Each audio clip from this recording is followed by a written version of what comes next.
This is Cornstalks and Sports Talk, your go-to Iowa-based sports show, hosted by the one and only Elliot Clough. Hey guys, time to get in on the action for the biggest moments in basketball with Prize Picks, America's #1 fantasy sports app. Just select 2 or more players, pick more or less on their projections, place your entry, and win up to 100 times your money. Right now, Prize Picks will match your first deposit of up to $100. Just download the Prize Picks app and use the code GET100. That's code GET100 on Prize Picks for a first deposit match of up to $100. Prize Picks. Pick more. Pick less. It's that easy. What's up, Cedar Valley, and hello to the Hawkeye State. This is Cornstalks and Sports Talk, your Iowa-based sports show here on AM 950 KOEL and KOEL.com. My name is Elliot Clough, at Elliot Clough on Twitter. I am a UNI insider for Town Square Media. Great stuff on today's show. We got Ty Windisch of the GyroStep Podcast joining us to tell us how he believes AJ Green will fit in Milwaukee and provide some more context for the Bucks' choice in signing AJ to a 2-way contract. Then former UNI men's basketball forward Isaiah Brown joins to tell us about the process of being selected to represent the United States of America in the FIBA 3-on-3 World Tour / World Cup. Very excited about that interview. So stick around for both of those.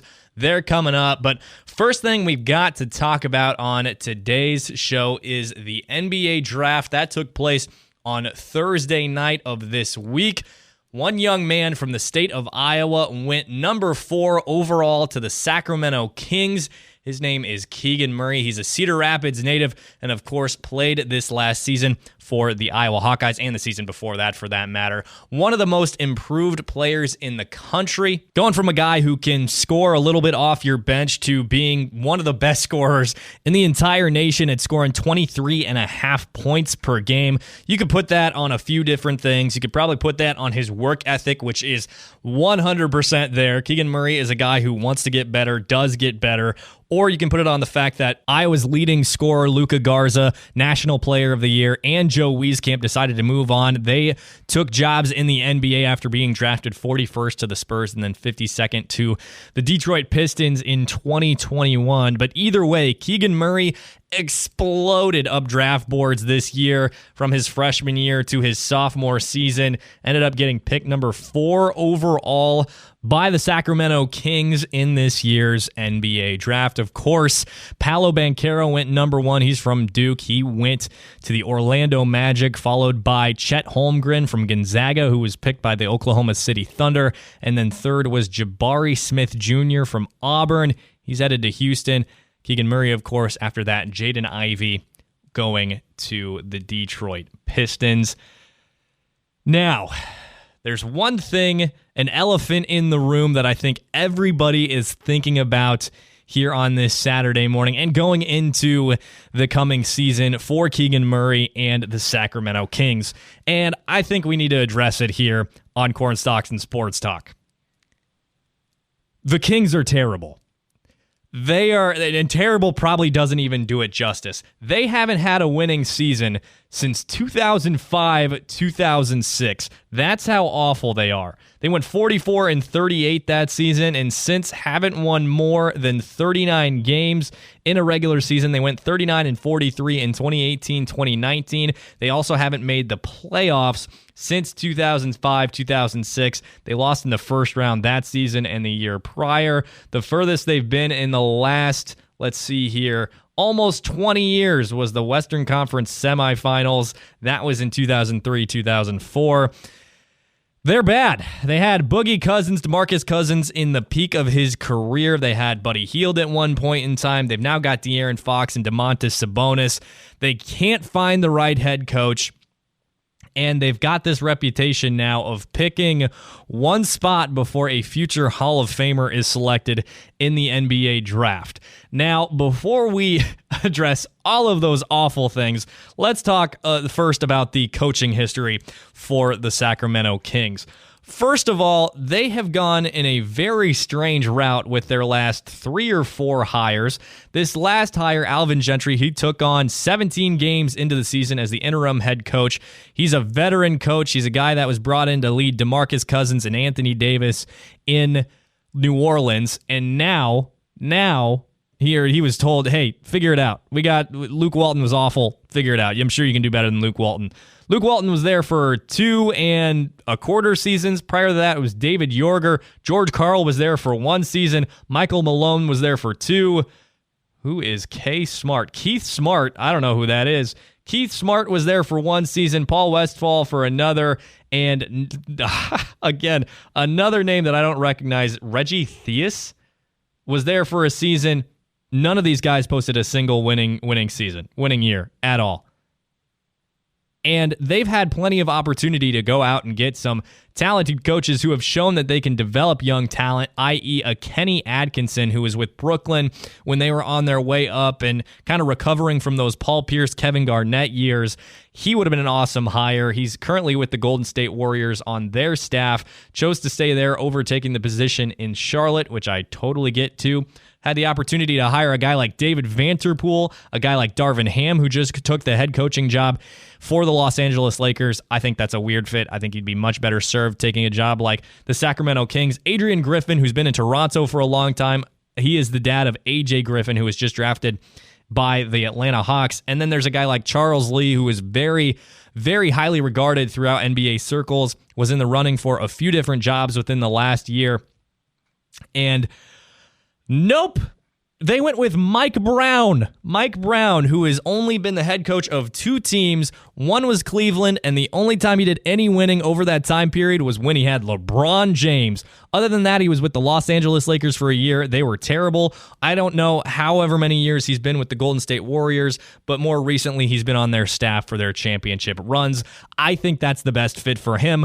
I imagine this stint with the Kings lasting 2 or 3 seasons, more mediocrity. He goes back to the Warriors and spends some more time on their staff, hoping to win a few more championships. So a bad hire. I don't think Mike Brown is a bad coach. I don't think he really elevates young teams to a high level. I think his notoriety and his experience with LeBron James is what has given him any sort of credibility in the NBA. Do I think he's a decent coach? Sure, but I think he's more fit to be an assistant coach, not lead a franchise that has been historically god-freaking awful for almost 2 decades.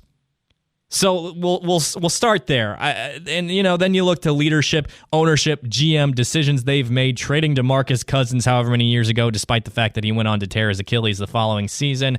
That was a terrible trade. The package they got back was surrounded around Buddy Hield, I think, and so it's just a poor run franchise. It almost makes you think, Sacramento, do they really need a professional team? There's always this saying throughout the NBA of when a team is really bad, send them to Seattle. I wouldn't hate that if the Kings were sent to Seattle to become the Seattle Supersonics. You're listening to Corn Stalks and Sports Talk on AM 950 KOEL and KOEL.com. Right now we're talking the Kings and Keegan Murray being selected and heading to Sacramento as the 4th overall pick in Thursday night's NBA draft. The other gigantic elephant in the room that we have to address regarding the Kings is that they have this draft curse, which I'm sure you've seen the graphic that ESPN put together. We'll look at it right now, and the list goes on and on and on and on and on, way back probably till about the time that they were awful. A little bit past then, probably closer to 2010, but we'll start with 2011. They chose Jimmer Fredette at number 10 instead of Klay Thompson at number 11. In 2012, they chose Terrence Robinson at number 5. Damian Lillard went number 6. In 2018, they chose Marvin Bagley at number 2. Luka Doncic went number 3. So yeah, they don't have the greatest history when it comes to the draft. And it goes on. I'm going to tell you, I found this other article that goes way back. In 2017, Zach Collins was taken with the 10th pick by the Kings. Donovan Mitchell went number 13. In 2014, they chose Nick Stauskas at number 8. Zach LaVine went number 13. In 2013, they chose Ben McLemore at number 7. Giannis Antetokounmpo went number 15. In 2009, they chose Tyreek Evans. Not a terrible pick. He's fine. With the number 4 pick over Stephen Curry, who went number 7. Now, there are a couple in there that, I think the general consensus was that they were not going to be as good as the players that were taken above them. But that is a god-awful track record. Do I think that reflects Keegan Murray? No. If there's any way that this pans out, I guess what people would consider to be poorly, it would be on behalf of the Sacramento Kings. If Keegan Murray is not successful in Sacramento, it's because the Kings selected him there and they are a garbage franchise. Now, I'm sure what a lot of people are thinking here, at least what I was thinking at that number 4 pick, was Jaden Ivey's the best player available. And I think what the situation is here is what the Kings have done continually over and over and over again in the draft is look for best fit as opposed to best player available. They've already got 2 decently talented guards. De'Aaron Fox is incredible. I'm a huge De'Aaron Fox guy. And then they took Davion Mitchell in last year's draft, who's been great defensively. He's a little bit older, but it was a good pickup. And they didn't want to take Jaden Ivey because they'd have 3 talented guards. Well, here's the thing about that. They're paying De'Aaron Fox out the wazoo. They could trade him to a more collectively talented team where he can compete for a championship, maybe be a second option, a third option, and then you fill in with a ton of draft picks, of young talent, and go the rebuild mode rather than just trying to figure it out by drafting the best fit rather than the best player available and being mediocre. You know what the definition of insanity is? It's doing the same thing over and over and over again and expecting different results, and that's what this was. And that sucks, and I'm sorry for Keegan Murray. And if I'm wrong, please, Keegan Murray, make me wrong. Be a superstar. Be awesome. I love rooting for kids from the state of Iowa. I think Keegan Murray will be a good NBA player. Do I think he will be viewed as favorably if he went to a team like Detroit or to a team like even the Pelicans at 8? I don't. I really don't. I think they're going to look at him as, hey, you're a wing. You're a guy who can do all these different things for us. Well, he's not star caliber. He might be the most NBA-ready player in this draft. Fine. If you think that's true, I will give that to you. But Jaden Ivey from Purdue, way more potential. And when you are at the top of the NBA draft, you go for potential 10 times out of 10 before being NBA ready. You take those NBA ready guys, maybe later in the first round, early second round, on teams where you think they can contribute. Maybe you trade back into the first round and grab a Keegan Murray, or maybe not Keegan Murray, but a different player like that you want to contribute, and add them to your roster. You don't do it with the 4th overall pick.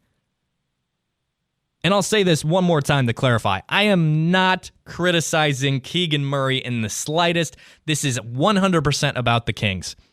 This is an awful franchise. I'm hoping the best for Keegan Murray. I'm hoping the curse breaks with him. I'm hoping that he is a regular contributor and a very good player in the NBA. I just don't see that happening as a product of the Sacramento Kings. It's a poor franchise. It's a poorly run franchise. I don't think they're looking up. I think it's just going to be continued mediocrity in Sacramento, and that sucks. I feel for you, Keegan. I think a lot of people, I talked to David Eichholt about this from 24/7 Sports and HawkeyeInsider.com. Talked to him about Keegan Murray and the possibility of him going to the Kings. And we agreed, like, please God, Pistons. So, again, I truly hope that Keegan proves me wrong, that he's a stud in Sacramento, takes them to that next level, actually makes them a playoff team for the first time in almost 20 years. I just don't see it happening. For right now, you're listening to Corn Stalks and Sports Talk. Don't go anywhere. We got Ty Windisch talking a little bit about A.J. Green, UNI Panthers A.J. Green, and what he will bring to Milwaukee, what Ty's expectations are of A.J., and a little bit more. Don't go anywhere. You're listening to Corn Stalks and Sports Talk on AM 950 KOEL and KOEL.com. And we're back here on Corn Stalks and Sports Talk on AM 950 KOEL and KOEL.com with me, Elliot Clough, at Elliot Clough on Twitter. So we're talking a little bit more NBA draft here, but this time we're joined by Ty Windisch of the GyroStep Podcast. He's here to tell us a bit more about the Milwaukee roster and what he expects of AJ Green and his two-way contract.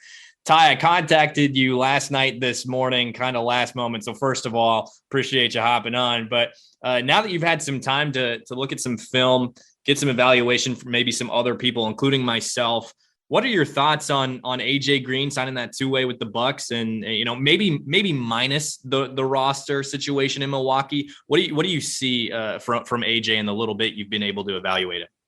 Yeah, I think I'm really intrigued. Of course, a player that goes undrafted signs a two-way after the draft, and we'll get an exact fit, but not expecting him to come in and start or anything like that. But clearly, the Bucks with Giannis Antetokounmpo are always going to be a team that puts a premium on shot making and players able to hit shots around Giannis. And I think, to me, this is pretty clearly just taking a flyer on a guy who certainly did that in college, right? Pretty undisputed that AJ Green can take and make a lot of tough shots from distance, from the mid-range, really all over. That jumper is unique. And as you mentioned to me before we started recording, very hard to block because it basically goes straight up. So that's what it feels like to me, is just the Bucks wanting a closer look at a prospect who, did not play against the top competition, maybe is not heralded like, Marjan Beauchamp, who they drafted in the first round, or Beauchamp, excuse me.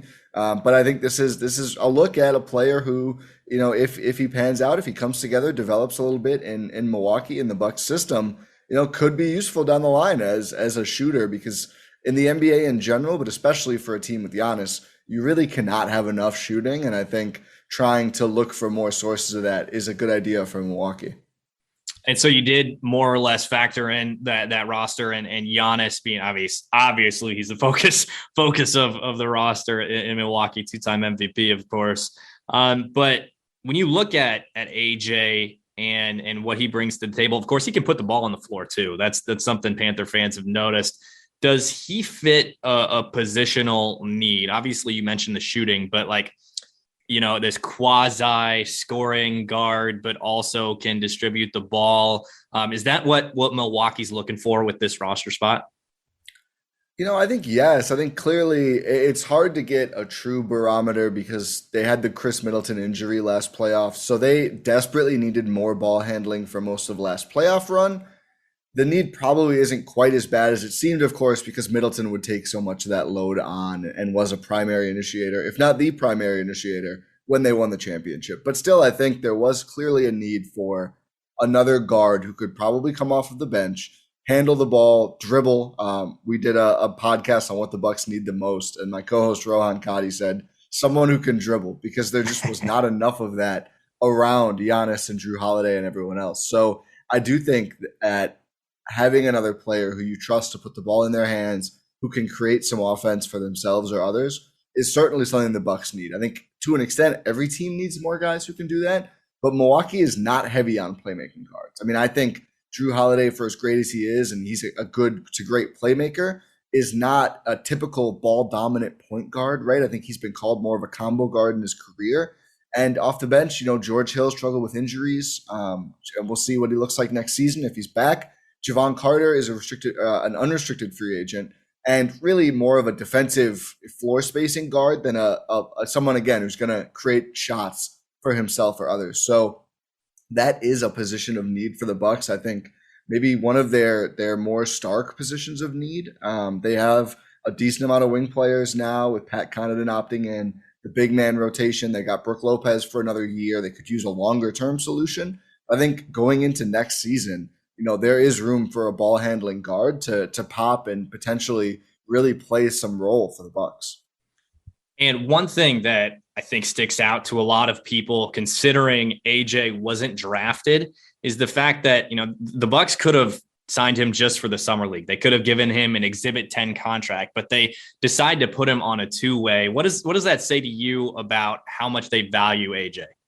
Yeah, I think it's interesting. I was actually a little surprised that they signed one as quickly as they did. There is, of course, always the flurry of two-ways and Exhibit 10s and camp deals signed right after the draft.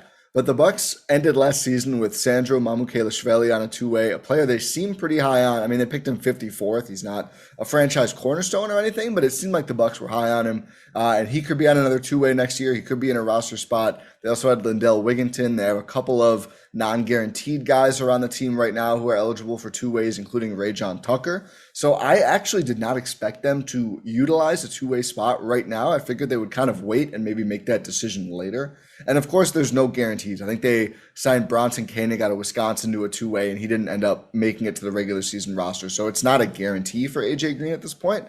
But I do think it speaks to that they think highly of him. And I don't know, maybe there was a competition and offering a two-way versus a camp deal was an advantage for Milwaukee there. I have no information, but that is possible. But I do think it shows it's more than just a total passing interest, right? Of, hey, come to camp and we'll see what you've got. It is more than that. And it does show that the Bucks are pretty intrigued. I think, again, that shot making is really what stands out. I think they like what they see there.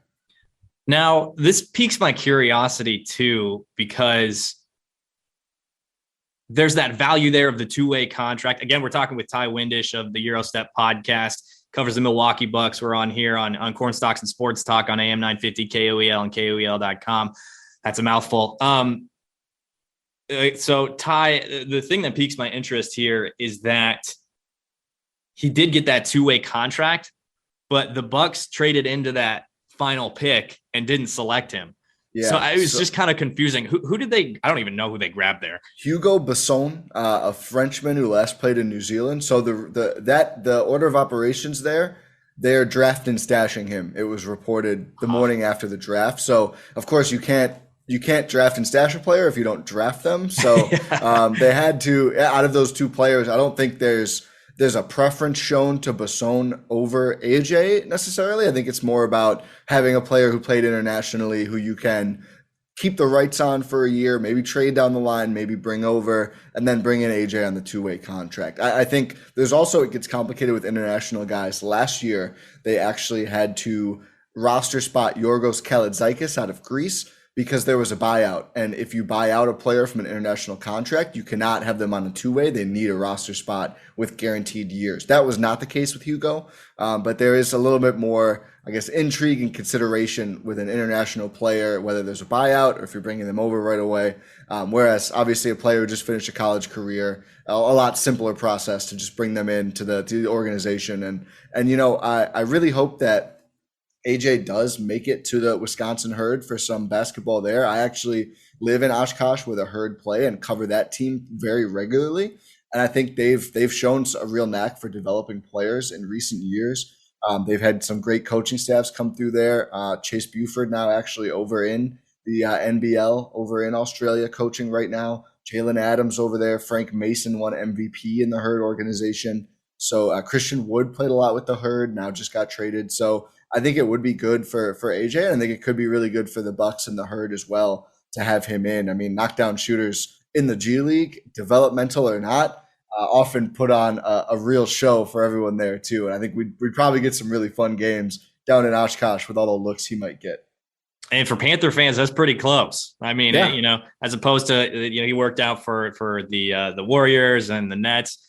Milwaukee or Oshkosh, that's nothing. But it's good to hear in regards to their developmental process that things have turned out for them. That was actually going to be one of my questions, so you beat me to it. But when you're looking towards the Summer League, which of course starts in just a couple weeks in Las Vegas, what are you going to be looking for from AJ? It's like that is why, you know, maybe not why we signed or why the Bucks signed him, but what I need to see from him in order that he could more or less guarantee that two-way spot and be with the Bucks this coming season. I do think the ball handling will probably be pretty big. You know, I think they play, it feels like less games than ever. I know the schedule isn't complete because there's tournament games, but I think there's only like 3 or 4 games that are actually scheduled so far. So, you know, you're not going to say, oh, you shot 25% on 3, you know, whatever, we saw what we needed to see, because it's such a low number. The variance is going to be pretty stark. And I think, you know, there's another consideration here that the Bucks in the past have sometimes, you know, you draft a guy in the first round, which they actually haven't done in a while, kind of just put the ball in their hands and let them do a little too much in summer league, which is not, I think, would be a good thing for Marjon Beauchamp. So I really think it could be more beneficial for the Bucks overall if AJ is able to help with some of that ball handling load and setting up Beauchamp, who I think is certainly projects to be more of a wing player, more off ball. And, not having a good ball handler in summer league can really help, or can really hinder the look you get at a wing prospect or a big prospect or whoever else. So I don't know. We'll see exactly who they all bring. There's obviously other guards out there as well. But if he's able to, in addition to that scoring punch and that spacing, which is another thing, Beauchamp, the Ignite team shot 20 or 31% from three, I think, this past season. So really no spacing there. It's not easy to operate. So I think provide some spacing, provide some ball handling, and Wall showing what he can do and impressing the Bucks there, I think could also then really, it would be, not appreciated, but I think it would be very beneficial for the whole team, for the other players there. But in terms of Bucksian stuff, if he's going to make it on the Milwaukee Bucks level, the defense is going to be the big thing. Mike Budenholzer might as well be allergic to playing guys who don't defend. He hates that. I mean, I think all basketball coaches to an extent, outside of like Mike D'Antoni or whatever, but especially Bud, you've got to be able to defend. You've got to, make quick decisions with the ball. So that will be major, I think, proving that he can hang with athletes, that he's going to work on that end. So those, I think, would be the biggest swing skills for him to demonstrate in summer league or preseason or with the Herd if we get there with the Bucks. So we talk about the Herd and their development. We talk about the necessity for AJ to improve defensively, and that's no secret. I think a lot of people know that, especially those that cover the MVC. When we're talking development, has a development? Let's see here. I'm trying to phrase this the way I want it to. We've seen development offensively. That's been a big thing that a lot of people look towards when they're talking development. Has development defensively been a focus for the Herd too? I think to an extent, it's just harder to measure, but I do think it's something that they prioritize and they talk about, and the Herd have had a good defense these last couple of years.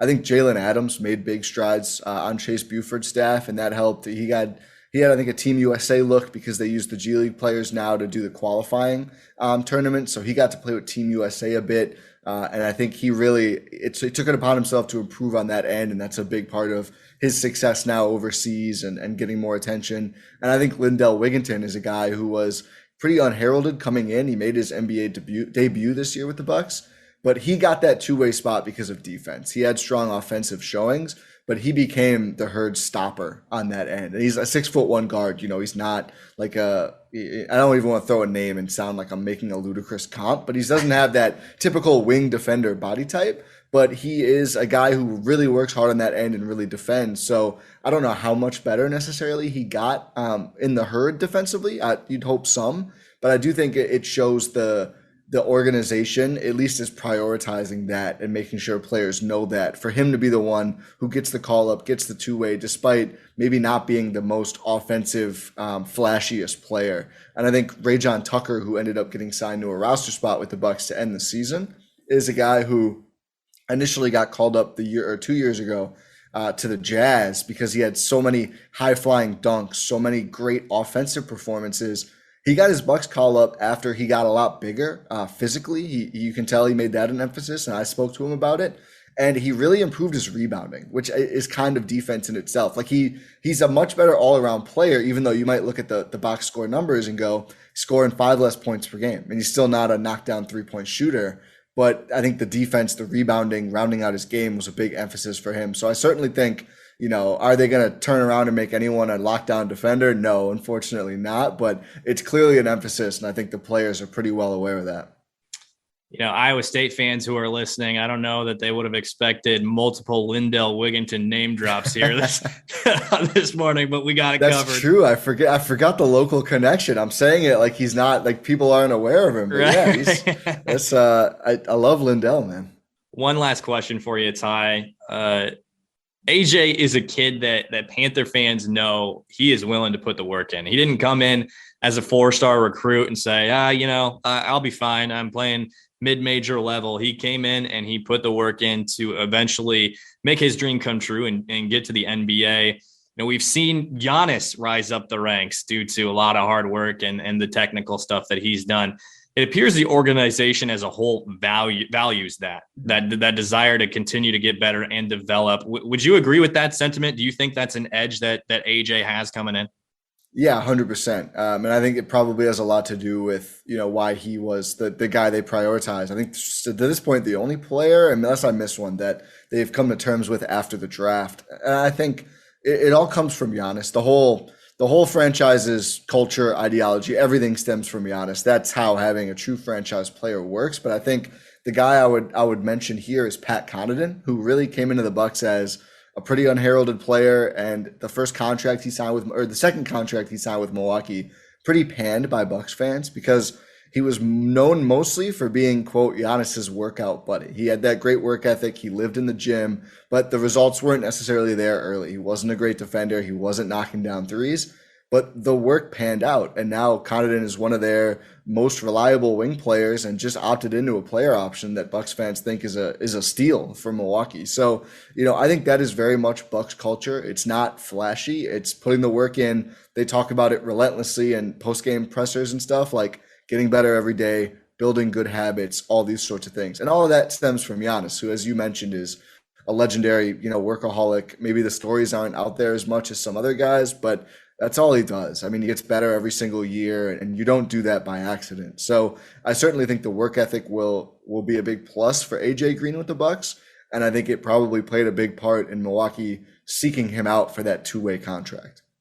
He is Ty Windisch of the GyroStep Podcast, covers the Milwaukee Bucks and the Oshkosh Herd. Ty, thanks so much for joining us today, helping us talk a little bit about AJ and his likelihood of fulfilling that two-way contract with the Bucks. Elliot, thanks so much for having me. It was a blast.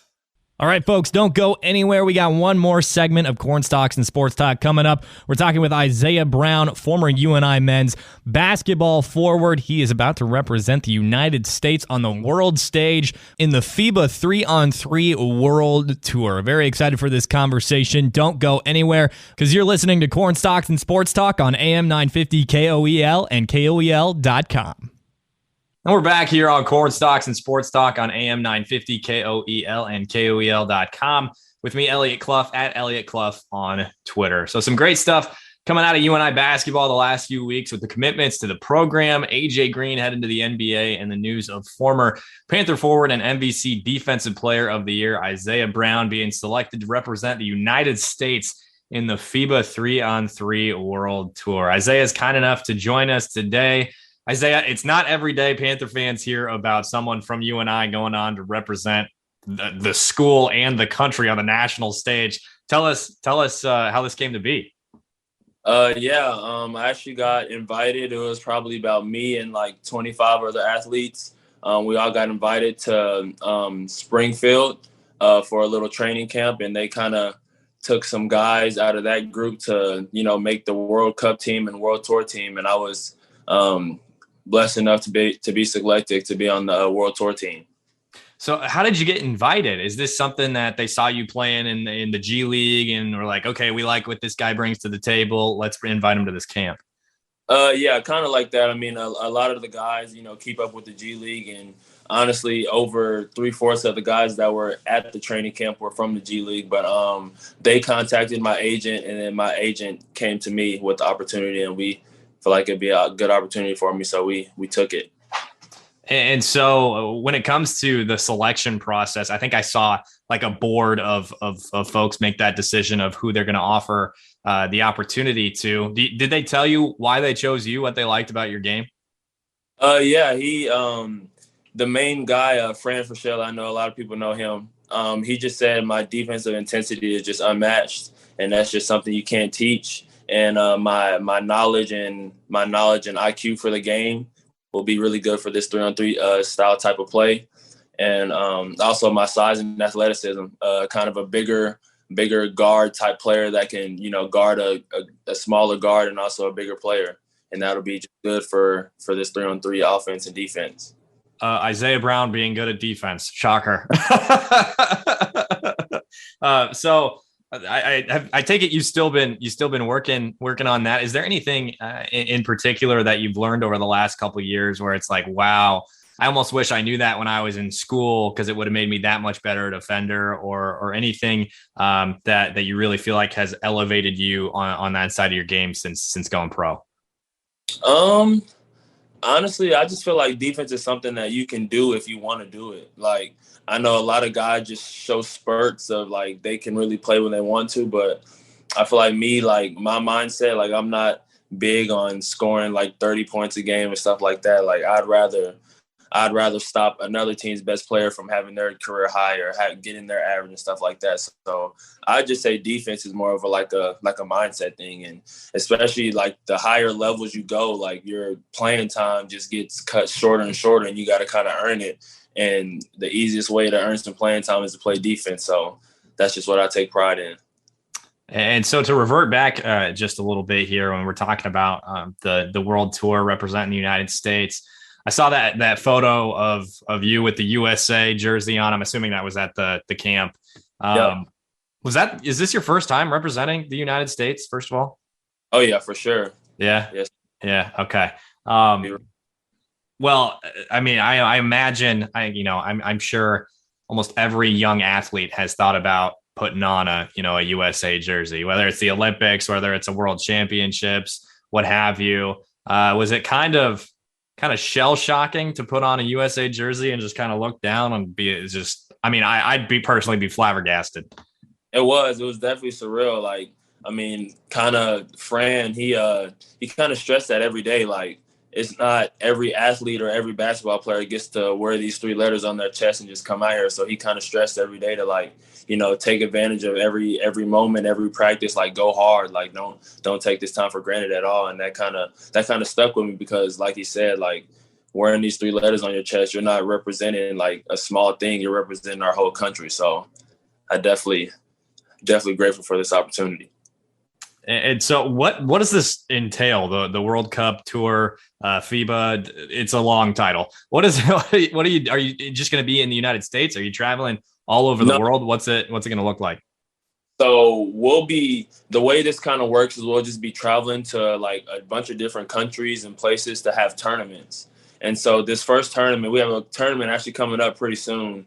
The tournament is on July 1st and July 2nd. It'll be in France. So we're leaving here on Saturday morning to get there, and we'll have a couple practices and stuff like that before the tournament starts. But yeah, our first tournament is in France on July 1st and July 2nd. So have you been able to practice with these guys that are your teammates, like at all, other than at the camp? Not yet. That's why we're getting there a little early to have, a couple practices, kind of get acclimated to that time change and stuff like that. So okay. And I'll ask you a little bit more about that in just a second. Right. But this idea of putting these guys together and, kind of figuring it out as you get there. I imagine it's just this small group of guys and then a small staff that's going to a lot of these. Do you expect, or have they given you any idea of, I don't even know, running a specific type of offense with the 3-on-3, or is it just going to kind of be like you guys, your athletes, or you just go out there and play basketball to the best of your abilities? Yeah, for the most part, they gave us, like, during training camp and stuff, they gave us, like, a few sets to run. But kind of the way the FIBA 3x3 stuff works, you don't really have a lot of time to, run a set play. You can get into, like, an initial action and then try to make a basketball play out of that. But, it's a 12-second shot clock as soon as you get the rebound. So as soon as you get the rebound, it starts, and you got to take it back to the three-point line, and then you start the offense. So by the time you really clear it, you really only have like 10 seconds. So you got time for maybe a screen or something like that, but that's really about it. So we're talking with Isaiah Brown from formerly UNI men's basketball, currently in the G League, playing with the Texas Legends. He is going to represent the United States in the FIBA World Tour 3-on-3. When was the last time you played 3-on-3 basketball? Before the training camp, I was actually selected to the 3x3U, which is it's the same style of play, but they select seniors from each conference in college, and they invite them to a little 3-on-3 thing. When I did it, it was, I want to say it was 2021, because my year when I was supposed to do it in 2020 is when COVID happened. and they had to kind of shut it down. And then they invited the guys that kind of missed the opportunity back in 2021. So I did it then. So I kind of already had somewhat of a feel of the game, and, going to that training camp and stuff just kind of refreshed my memory. So that was good for me. Okay. How about, did you play any like 3-on-3 tournaments in high school or anything like that? Like maybe like from my church or something like that, but yeah. you don't really find that too many places. Right. I mean, I was just thinking about it myself, and I'm sure it's different in Iowa versus Texas. I grew up in Iowa. But I think the last time that I played in a 3-on-3 when I was still playing basketball was probably like 6th or 7th grade. Right. Yeah. Right. So do you think that at this level of playing 3-on-3 versus 5-on-5, take it back behind half court, whatever, or behind the 3-point line, whatever. Do you think that there's more of an emphasis on being technically skilled as opposed to relying on athleticism? Yeah. I mean, a lot of these guys play 3-on-3 like full time. So they're like really having a knowledge for like how to play and, when the slip screens and stuff like that. I'd say really like having a knowledge for the game will take you a long way more than being like super athletic. Like there's guys that play this that honestly don't even look like basketball players, but they've been doing it for so long. Like they know, when to set a screen, when to slip a screen and stuff like that. So I'd definitely say having a good feel and having a good knowledge for this style of play. Is that more prevalent overseas, or are these guys in the United States probably working multiple jobs? How does that work? Because I can't imagine being 3-on-3 professionally pays a whole lot of money. I'm not sure. Yeah. Even like during like the training camp and stuff, you can tell the guys that have been doing this for a long time and kind of the guys where it's their like first couple years, like you can just tell. So are there any guys on the roster from the United States that have been doing this full time? I want to say 2 out of the 6 that made this team have done it before. Okay. And you can, like, during training camp and stuff, you could tell like they were the ones that kind of knew what they were doing a little bit. So that'll be good for us as well, just to kind of, pick some knowledge from them while we're, overseas and stuff like that. So that'll be cool. And so is there something that you're looking to maybe not exact thing to take away from this experience with playing all over the world and playing with these guys who have been in 3-on-3 for a little while? Are you looking for development? Is it, maybe solely just to wear USA across your chest? Is it for the travel experiences? What are you looking for when you're playing in this 3-on-3 world tour? Really just not taking any of it for granted. Like I'm being able to travel the world and play the sport I love and try to make some money in these tournaments while doing it. And I mean, just like you said, wearing those 3 letters across my chest is just an even bigger thing to play for. So just taking it every morning and not taking it for granted at all. I imagine with everything coming together and the opportunity to make some money while you're doing it, it was almost like not even a second thought when you were offered the opportunity. No brainer. That's awesome. And again, to see it for somebody who went to UNI. And speaking of which, we'll talk a little bit about the G League in just a second here, but with the talk of UNI, I'm sure you've been following along, at least to a degree, seeing these guys who have committed. Ega Peksari from Turkey specifically, right, which is like a shock to the system for UNI fans. Not used to that. Mostly the guys that come into the program are from Minnesota and Iowa. You're an exception. How did that happen? Like, who recruited you?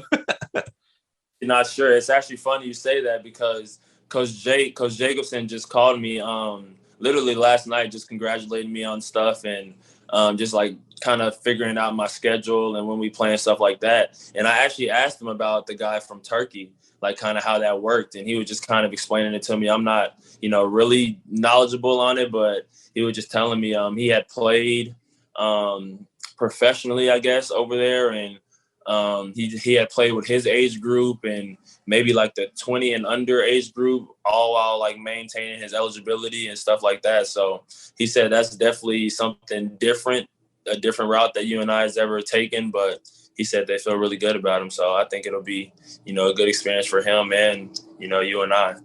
How about for you? I mean, you're kind of off the beaten path too in playing in Texas. Do you remember how they found you? How that worked out?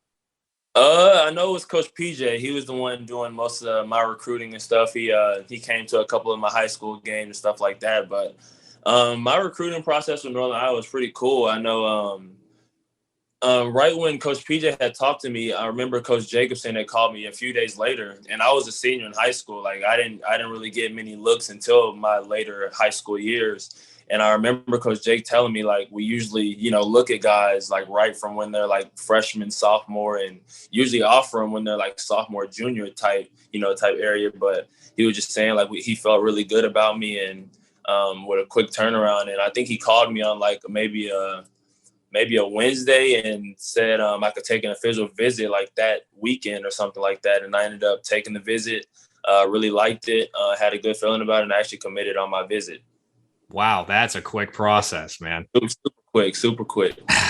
Well, I don't want to speak for you, but I think it turned out pretty well. I mean, no regrets at all. I think when at least current UNI fans think about the peak of UNI basketball and what we've seen in the regular season, we think about that 2019-2020 MVC regular season team because, not to mince words, that team was nasty. Nasty. You guys were deep and played defense and could score.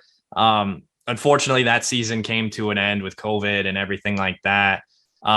You mentioned you were going to be a part of that 3-on-3 thing, but then that got postponed due to COVID. You ended up with the Santa Cruz Warriors, now with the Texas Legends. You went from being in Iowa to then California and now Texas back half an hour from your hometown. Yep. Probably less than that, like 15, 20 minutes. There you go. So has it been nice to be back close to home, have people that come and see you play more frequently? Right. Definitely been nice. And then not even them being able to see me play. I have a younger brother that plays, and all through college, I couldn't, I was always in Iowa doing workouts or, school and stuff. So I could never watch his stuff. So just me being home, it's just a good opportunity for them to watch me play, but also to watch, I have family, cousins, brothers playing as well. Their start games too. So that's good as well. Send a little film to Coach Jake. Be like, hey, right. We got a few more. Well, hey, Isaiah, we appreciate you, man. Best of luck in this tour. Once it wraps up, we'll have to get you back on and have you tell us a little bit about the process. We're rooting for you. The NBA, it's hopefully coming for you. G League, I know it can be tough, but yeah, we're definitely rooting for you. I appreciate you. Thanks for having me. And that'll do it for this week's episode of Corn Stalks and Sports Talk. Thanks so much for tuning in this Saturday morning. If you missed any part of today's show, you can always listen to us on Apple Podcasts, Spotify, Google Play, wherever you listen to your podcasts. And of course, when we have guests on, you can check out those clips on our YouTube channel. Just search Elliot Clough there and you will find us. Once again, thanks so much for tuning in today, folks. My name is Elliot Clough, at Elliot Clough on Twitter. I'm a UNI insider for Town Square Media, and this was another week's edition of Corn Stalks and Sports Talk. Hey guys, time to get in on the action for the biggest moments in basketball with Prize Picks, America's #1 fantasy sports app. Just select 2 or more players, pick more or less on their projections, place your entry, and win up to 100 times your money. Right now, Prize Picks will match your first deposit of up to $100. Just download the Prize Picks app and use the code GET100. That's code GET100 on Prize Picks for a first deposit match of up to $100. Prize Picks. Pick more. Pick less. It's that easy.